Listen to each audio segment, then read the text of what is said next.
Hello रागिणी. हा वहिनी बोला, कशा आहात? आणि देवयानीची तब्येत कशी आहे? तेच तर सांगायला फोन केलाय आम्ही तुला. देवयानीला डॉक्टरांनी घरी न्यायची परवानगी दिली आहे आणि आज देवयानी राजेश शिर्केंच्या महालात गृहप्रवेश करणार आहे. साईमा मोठ्या थाटामाटात हा सोहळा करणार आहे. खरंच वहिनी, साईमा देवयानीचा गृहप्रवेश करणार आहे? ही खरंच आनंदाची बातमी आहे. साईमाने देवयानीचा सून म्हणून स्वीकार केला, ही खरंच भाग्याची गोष्ट आहे वहिनी. रागिणी, तुझ्या भावना कळतात का आम्हाला? तुझ्याही आयुष्यात हा भाग्याचा दिवस नक्की आहे. आम्ही तो आणू. विश्वास ठेव आमच्यावर. रागिणी, आम्ही तुला आणि नील भैयांना इथे महालात बोलवण्यासाठी फोन केला होता. रागिणी, आज इतका आनंदाचा दिवस आहे आणि हा आनंद तुम्ही दोघं इथे असल्याशिवाय पूर्ण होऊ शकत नाही का? त्यामुळे आता कुठलाही विचार न करता ताबडतोब इकडे या दोघं जण. वहिनी, नील इथे नाहीये आणि आम्हाला यायला खरंच आवडलं असतं, पण साईमा. त्यांची नको काळजी करूस तू. त्यांना समजवलंय आम्ही आणि त्यांनी परवानगी दिली आहे. हे बघ रागिणी, आज देवयानी गृहप्रवेश करणारे या महालात. तुझं असणं आम्हाला फार गरजेचं वाटतं. त्यामुळे कुठलेही आडेवेडे न घेता आता ताबडतोब निघ. पण वहिनी प्लीज, आमच्यासाठी. ठीक आहे वहिनी, मी नक्की येईन. वाट बघतोय आम्ही. हो.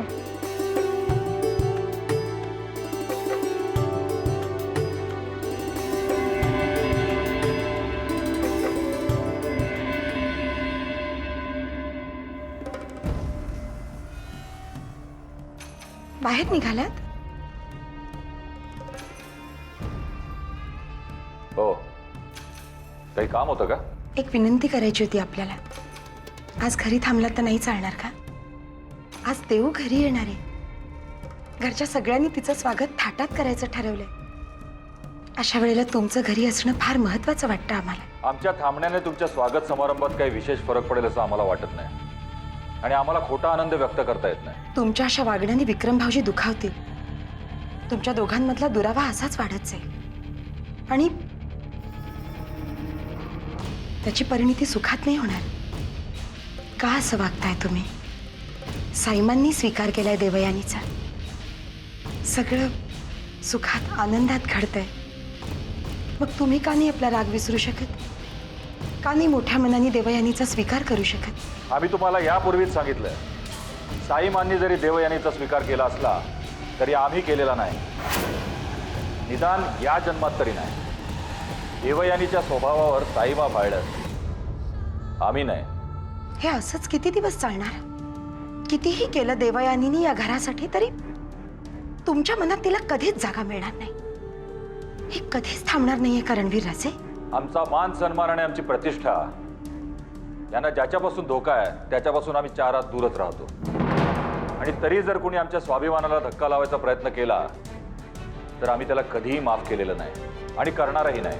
हो, मान सन्मान प्रतिष्ठा अहंकार याच गोष्टी फक्त महत्वाच्या आहेत ना तुमच्यासाठी? घरातली माणसं, त्यांची मनं ही कवडी मोलाची आहेत. यांची तुम्हाला काय किंमत? आम्ही आपला उगीच प्रयत्न करत असतो. तुम्हाला उशीर होतोय. देवयानीच्या स्वागताची तयारी करायची आहे ना तुम्हाला? आम्हालाही निघायचं. उगाच आनंदाच्या क्षणी आमच्यामुळे काही वाईट नको घडायला.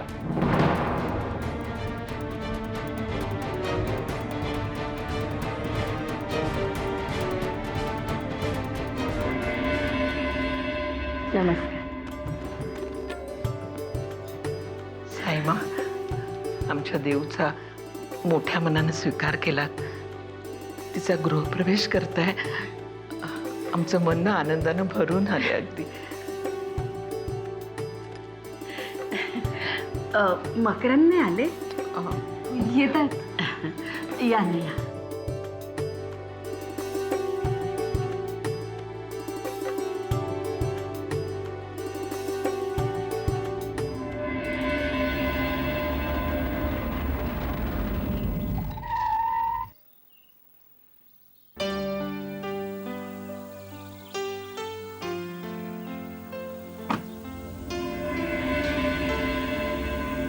विक्रम, तू सांगणारस का मला काय झालंय? कोणीच का मला घ्यायला आलं नाहीये?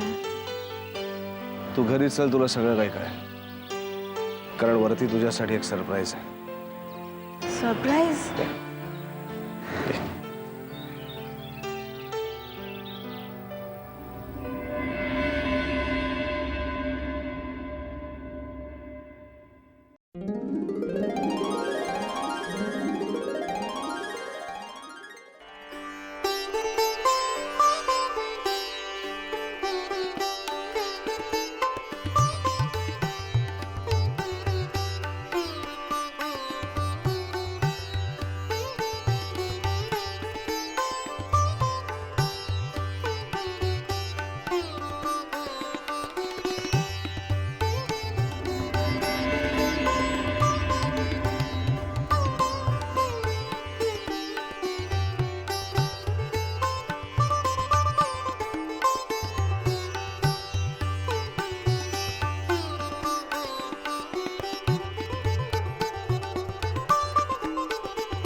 जनी ते माप तिथं ठेव.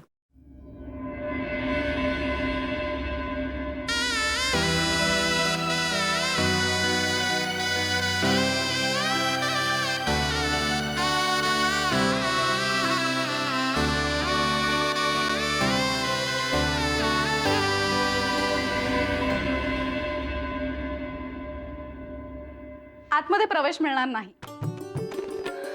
का? जोपर्यंत तू नाव घेत नाही तोपर्यंत तुला आत येता येणार नाही.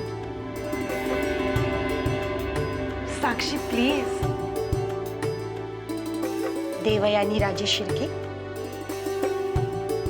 आज नाव घेतल्याशिवाय सुटका नाहीये.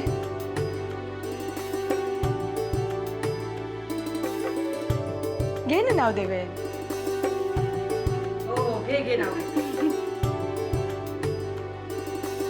आठव आठव.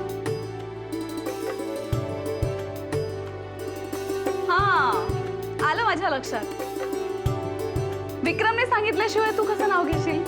विक्रम सांग सांग.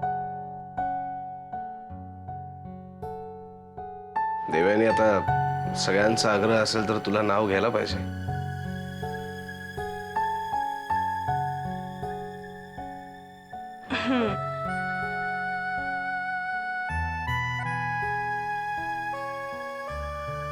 आठवते रे. आठव आठव.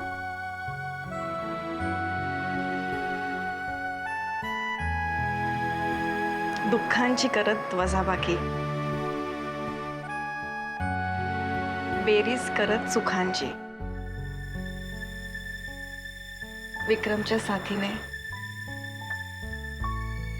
आज कुलवधू झाले मी राजेश शिर्क्यांची. वा, सुरेख.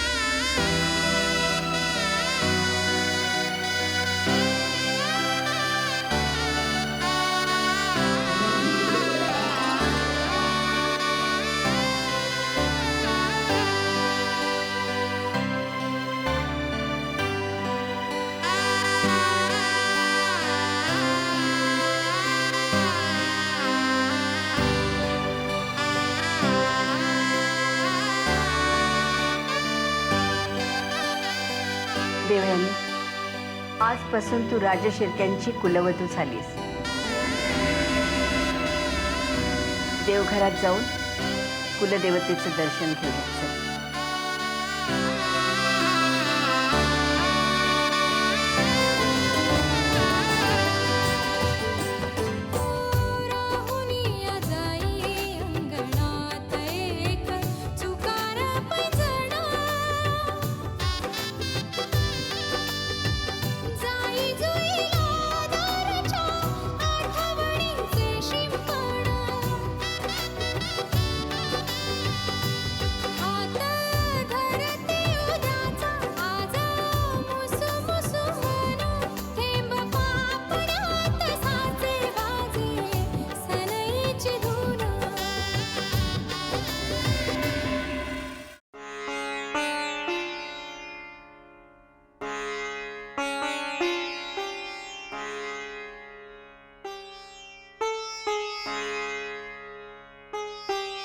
देवयानी, या राजशिर्के घराण्याच्या खानदानी बांगड्या आहेत. या आम्हाला आमच्या सासूमा साहेबांनी दिलेल्या होत्या. या बांगड्या म्हणजे राजशिर्के घराण्याचं मान, प्रतिष्ठा आणि मर्यादांचं प्रतीक आहे.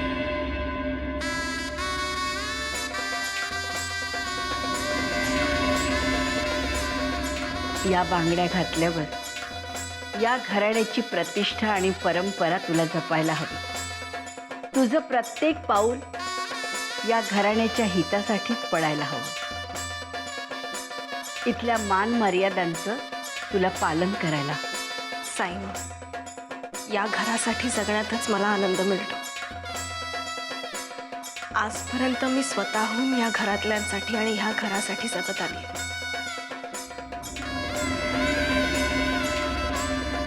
त्यांच्या सुखातच माझं सुख मानत आली आहे.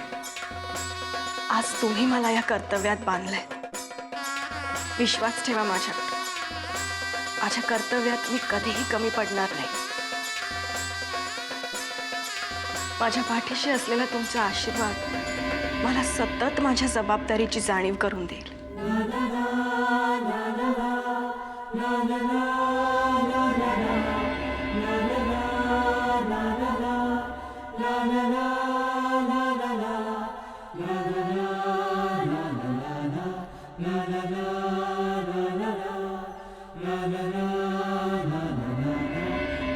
कसा वाटला सोहळा? खुश आहात ना तुम्ही? अहो खुश म्हणून काय विचारता? सगळा थाटमाट बघून माझे तर डोळेच दिपले. खरंच दृष्ट लागण्यासारखं सासर मिळालंय माझ्या मुलीला. तुमच्यासारखी प्रेमळ सासू, लहान बहिणीसारखी देवला वागवणारी तिची जाऊ, भैयासाहेब, विक्रम सगळ्यांनीच तिला समजून घेतलं. या घरातलंच मानलं. याबद्दल मी सगळ्यांचे कसे आणि किती आभार मानू तेच कळत नाहीये मला. आभार आमचे कसले मानता? देवाचे आभार माना. त्याच्याच कृपेमुळे देवयानी आणि बाळ सुखरूप आहे. खरंच भाग्यवानी देव आणि गुणाची सुद्धा आहे. देवयानीची आई साईमांनी सुद्धा देवयानीसाठी खूप कडक व्रत केलं होतं. आता ती तुमचीच लेक झाली. इतके दिवस माझ्याकडून होईल तितके चांगले संस्कार मी तिच्यावर केले. यापुढे सुद्धा तिच्याकडनं काही चुकलं मागलं तर तिला समजून घ्या. तिची चूक पदरात घ्या. देवयानीला खूप चांगले संस्कार दिलेत तुम्ही. तिने या घराला घरपण दिलंय. तिने नेहमी सगळ्यांचा विचार केला. घरातल्या सर्वांचा आदर करणं, त्यांची काळजी घेणं, त्यांच्याशी प्रेमानं वागणं, हे सगळं चांगल्या संस्कारामुळेच घडतं. हे काय देवची आई? अहो, देवची कुठलीच काळजी करू नका हो तुम्ही. साईमांनी स्वीकारले देवला. आता बघा, या घरात देवला फक्त भरभरून प्रेमच मिळणार आहे. फक्त खरंच मला आता माझ्या देऊची कुठलीच चिंता राहिली नाही. तुमच्यासारखी प्रेमळ मोठ्या मनाची माणसं तिला मिळाली. हे माझं केवढं भाग्य आहे. मला याच्यापेक्षा दुसरं काय हवं होतं आणखी? आज आपलं स्वप्न खऱ्या अर्थाने पूर्ण झालं देवयानी. तुझं स्वप्न पूर्ण झालं. खूप त्रास सहन केलास तू. खूप अपमान सहन केलेस. ज्या देवघरात तुला यायला सुद्धा मनाई केली होती त्याच देवघरात उभं राहून साईमाने तुझा राजेश शिर्केंची कुलवध म्हणून स्वीकार केलास. आम्हाला तुझा खूप अभिमान वाटतोय आज. खूप अभिमान वाटतोय. तू माझ्या सोबत होतास ना. तुझा माझ्यावर विश्वास होता म्हणूनच हे